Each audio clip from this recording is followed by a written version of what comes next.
Welcome everybody. Welcome if it's your first time. Welcome to Chris, Philip and Kate who are joining us on Zoom this evening. We'll begin as we always do by a Dharma glimpse, which is a piece of writing created usually by one of our community who's sharing some insight or a little bit of wisdom they've received, and occasionally from the Bright Dawn Dharma Glimpse book, a community over in the States who have a similar practice.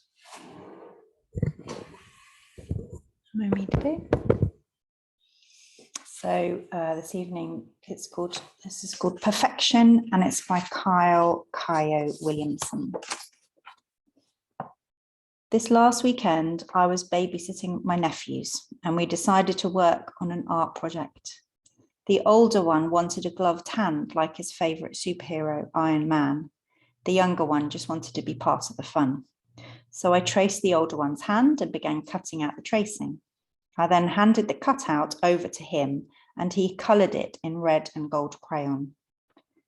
When we tried taping the cutouts around his hand, we found they did not fit exactly. He became distraught. Unfortunately, he threw a tantrum and was sent to timeout. When I checked in with him to see why he was so upset, he stated that the hand was not perfect. I tried to explain to him that it doesn't have to be perfect to be fun, because our imagination is what makes it fun. His comment made me think about the disappointment I feel when things aren't perfect, be it a meal that turns out subpar or a dinner party running late. I'm easily discouraged when things don't turn out perfect. That is the way I want them to be.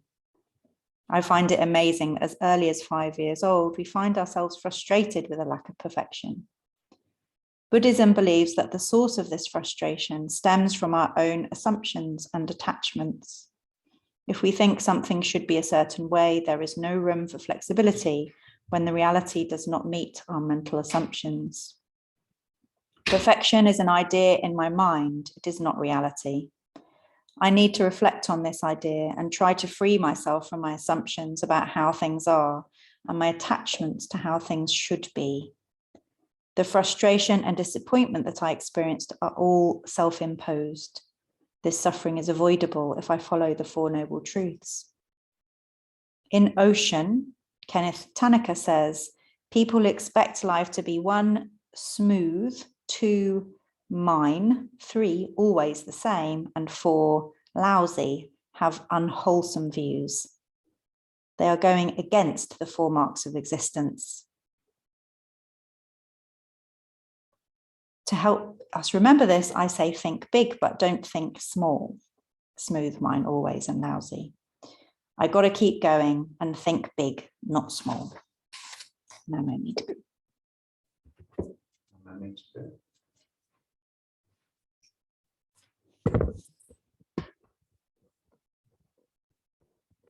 Thank you. So we'll now have a period of quiet sitting together or meditation. Just take a moment to notice your posture. We're aiming for an upright but easy position. It helps me sometimes to move a little bit left and a little bit right, a little bit forwards and backwards, and just find that center point.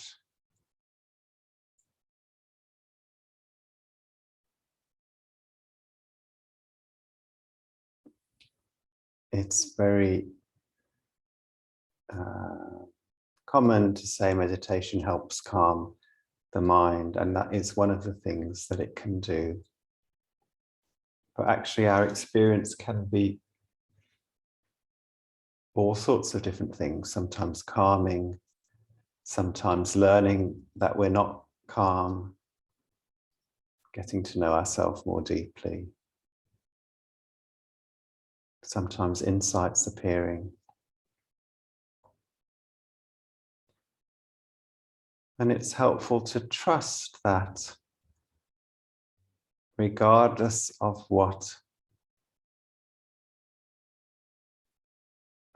regardless of any benefits that we might feel in the moment, whether they're large or small, we trust that it is still good to do, that it is still meaningful activity.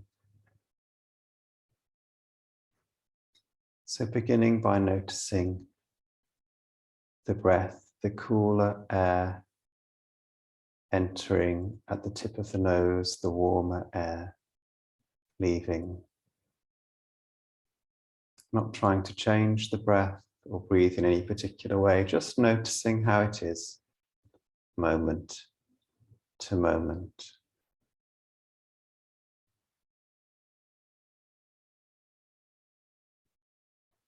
And when other thoughts or feelings appear, noticing them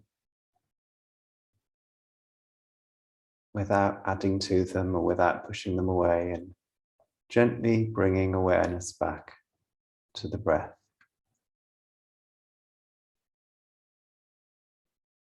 And we'll sit together in this way for around 10 or 15 minutes.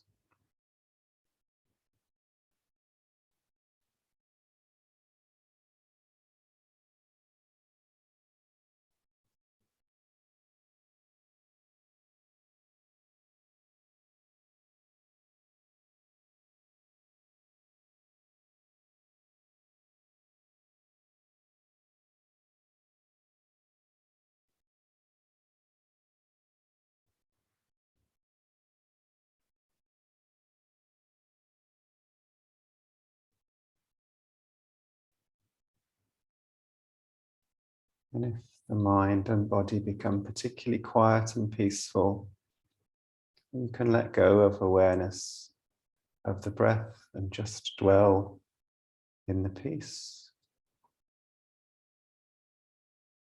If other things come to distract you, returning to the breath as the focus.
Continually returning awareness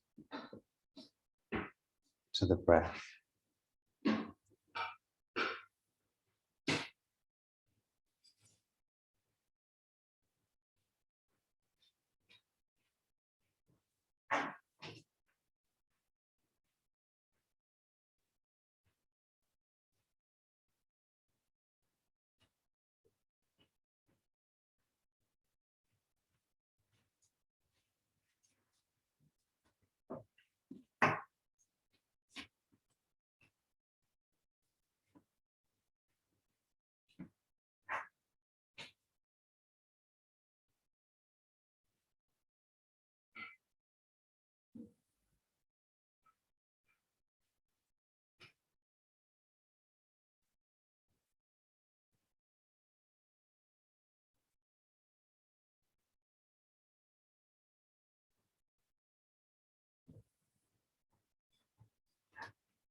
Thank you. It's unusually busy temple building this evening with lots of different noises. It reminds me of meditating on the rooftop in India, where all the flats around had their TVs and radios on, because seems like the way they create a little bit of privacy for themselves. I'm going to put my program on, and I won't have to hear your program. And the traffic noises, and the kids playing cricket, and the chaiwala shouting. And occasionally it was possible just to light a candle and go, well, I can be quiet here, even if everything is noisy. And strangely, that's still very peaceful.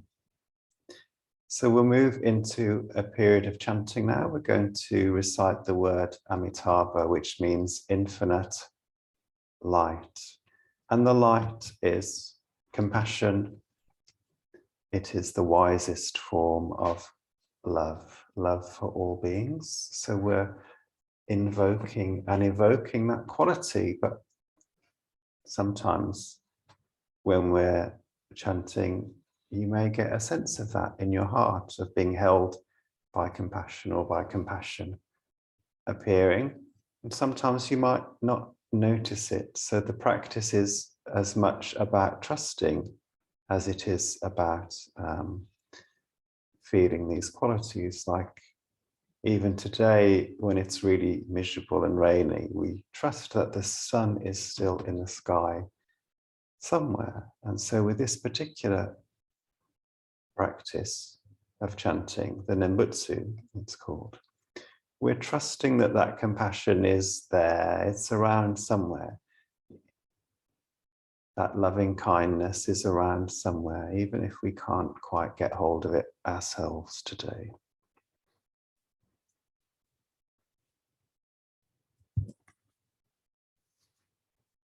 So the word is Amitabha. We recite it in sets of 4, and do join in when you get the gist. Is the way to really, you have to taste the practice to really see whether it's for you or not. Amitabha. Amitabha.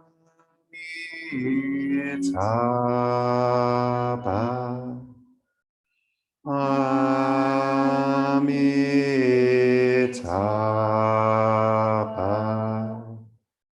Amitabha.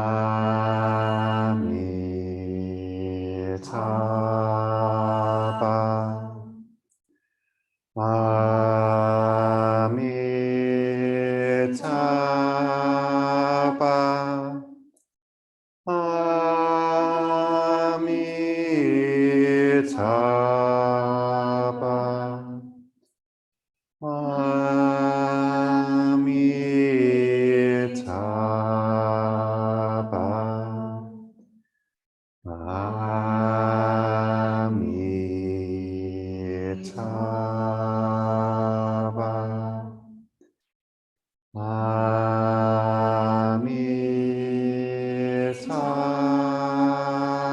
Amitabha. Amitabha. Amitabha. Amitabha. Amitabha. Amitabha. Amitabha. Amitabha.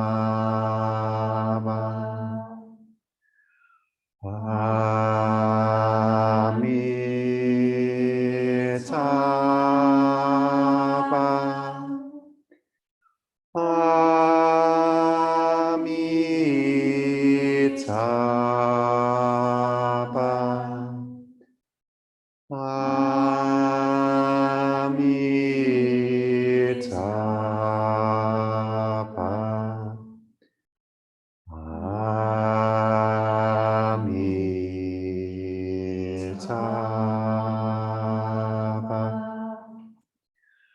Amitabha. Amitabha.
In a moment, we'll recite the refuges and precepts together. The refuges are the things that we are entrusting ourselves to when we engage in Buddhist practice, or maybe we experiment with entrusting ourselves to, or put one tentative foot onto the path of entrustment while keeping our other foot on familiar ground. And there's three things that Buddhists entrust themselves to: the Buddha, who founded the Buddhist tradition 2,500 years ago in northern India, and in all other awake teachers and living beings.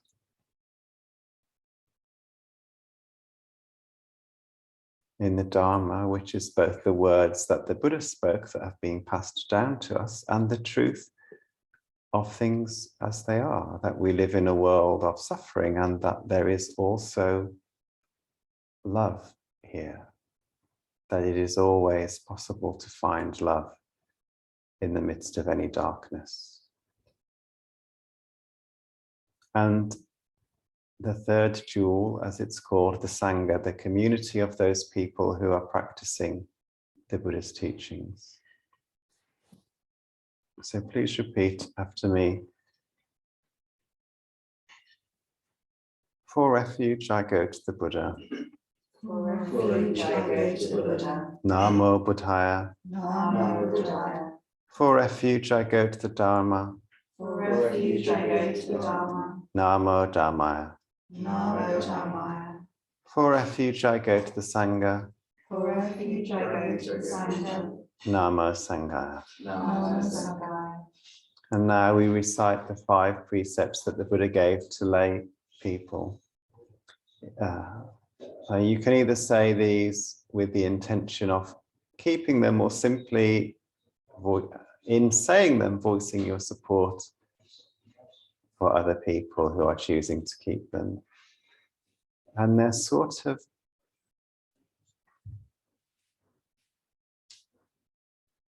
they're a description of an ethical life. They are a description of how an awakened one behaves.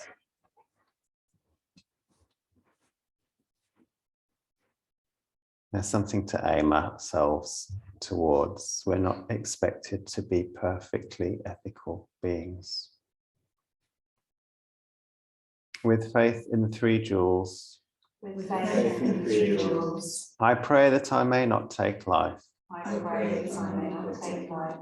With faith in the 3 jewels, With faith in the 3 jewels, I pray that I may not steal. I pray that I may not steal. With faith in the 3 jewels, With faith in the 3 jewels, I pray that I may not fall into sexual misconduct. I pray that I may not fall into sexual misconduct. With faith in the 3 jewels, With faith in the 3 jewels, I pray that I may not fall into wrong speech. I pray that I may not fall into wrong speech. With faith in the 3 jewels, With faith in the 3 jewels, I pray that I may avoid intoxication. I pray that I may avoid intoxication. And finally, in call and response, we chant the Bodhisattva vows, which are a sort of very they're very grand in scope, but they're simply saying that whatever dose of love we receive, we intend to pass along to others. Innumerable are sentient beings. We vow to save them all. Inexhaustible are deluded passions. We vow to transform them all. Immeasurable are the Dharma teachings. We vow to master them all. Infinite is the Buddha's way. We vow to fulfill it completely.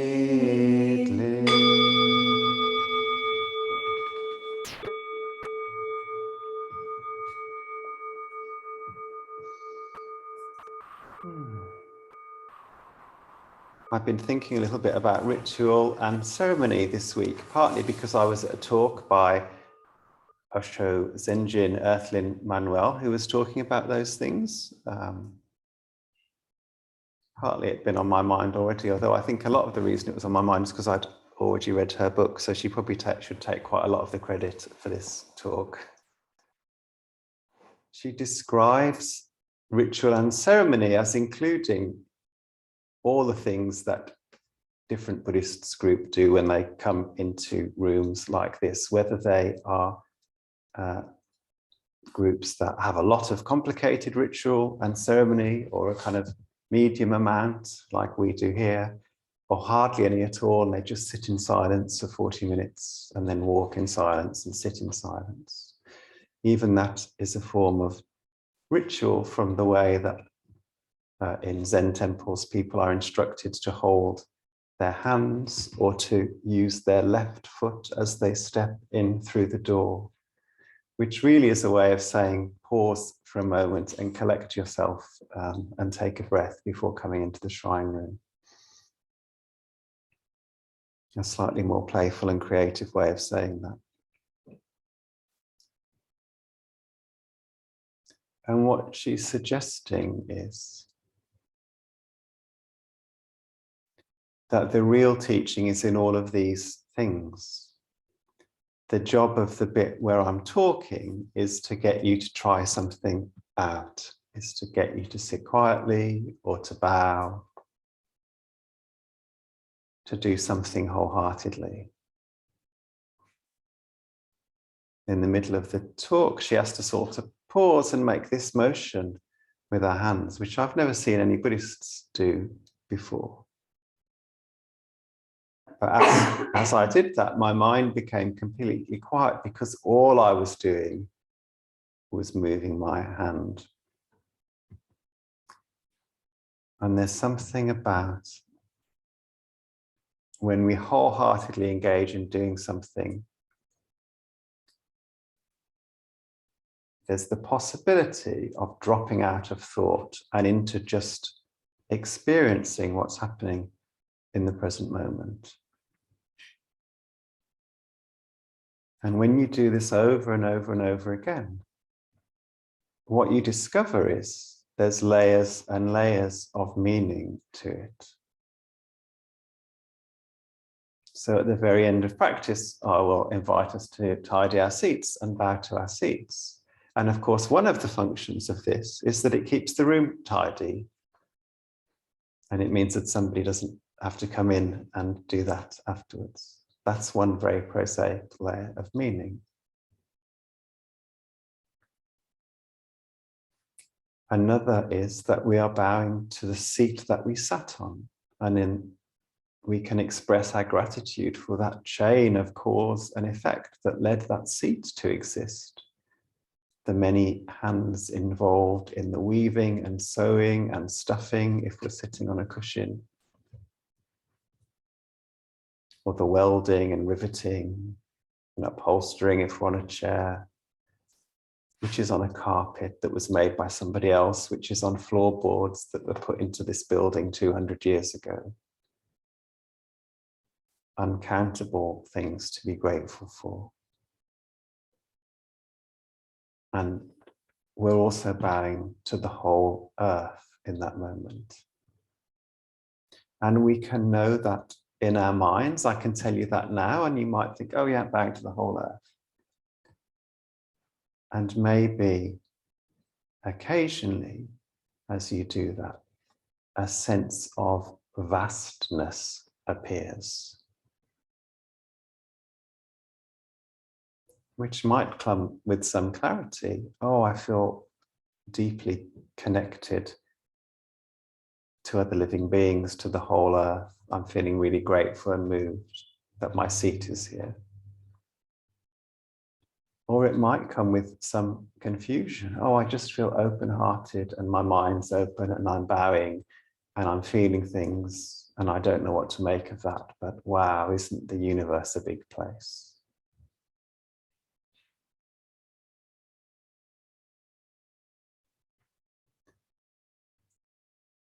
And everything we do in the shrine room has all of these multiple meanings to it. When I offered the little bowl of water to the Buddha, this is one of the traditional things that would have been offered to guests in ancient India: flowers, water, candles, incense. When somebody's traveled a long way and is hot and sweaty and dusty, you offer them water to drink, water to bathe in. So we offer water today to remember that spirit of welcoming, welcoming a stranger. We're welcoming in something new. When we sit down, we're inviting change. We're inviting the spirit of the Buddha through the practices and the teachings into our life.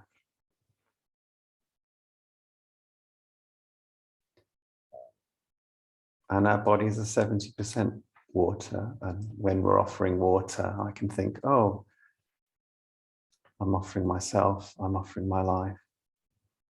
I know that I am made of the same thing as the world.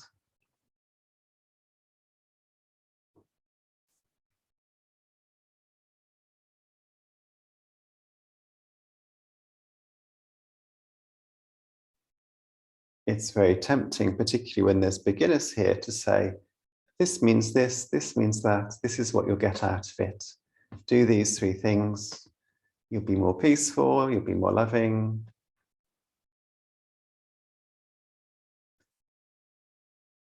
And that is sort of true, but it's not the whole truth. I guess that's what I wanted to hint at this evening, that we can trust the forms that have been handed down to us to illuminate in time all these different layers of meaning. And perhaps me having spoken about it,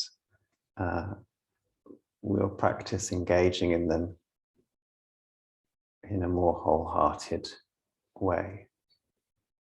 Once or twice anyway, and then it will become routine again, and then I'll have to give another talk about it. Anyway, Namo Mitapu.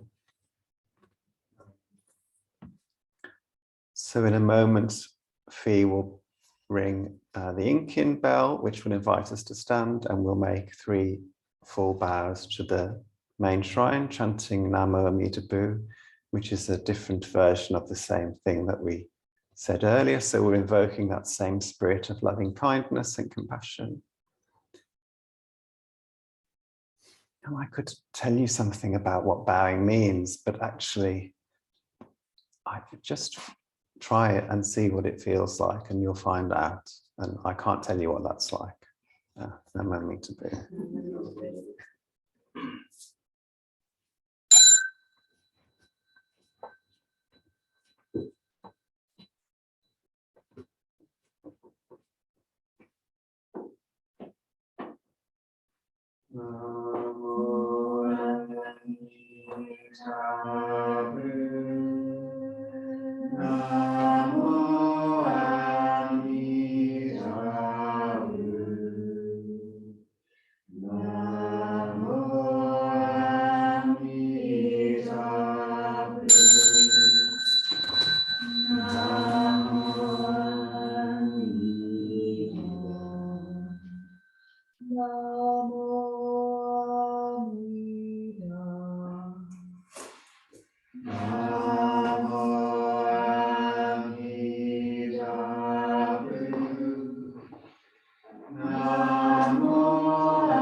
we dedicate the merits of this incense offering to all Buddhas and Bodhisattvas throughout space and time.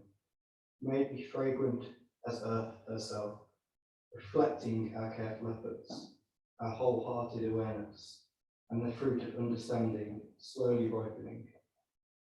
May we and all beings be companions of Buddhas and Bodhisattvas. May we awaken from forgetfulness and realize our true birth. So on the first bow, we will bow to each other, first one side and then the other.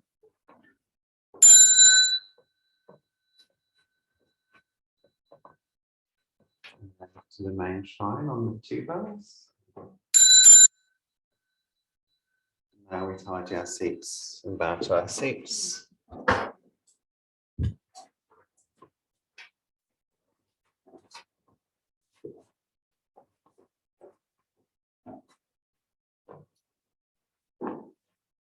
Thank you for joining us this evening. You're very welcome to stay for a cup of tea and even a brownie, I believe. Such as nodding if you'd like to. The donation bowl is in the hallway. And on Saturday, we've got a mindful day, which includes a practice like this in the morning, a longer talk, some outside sitting and a meditation walk in the hills. So you're very welcome to join us for that as well. I think that's all the announcements. So we'll finish by reading the closing verse, which is on the top of the piece of paper under your seats. Do unmute if you're on Zoom and want to join in with the closing verse. Blessed by Amitabha's light, may we care for all living things and the Holy Earth. Namo Mitabu. Thank you, everybody. Stop the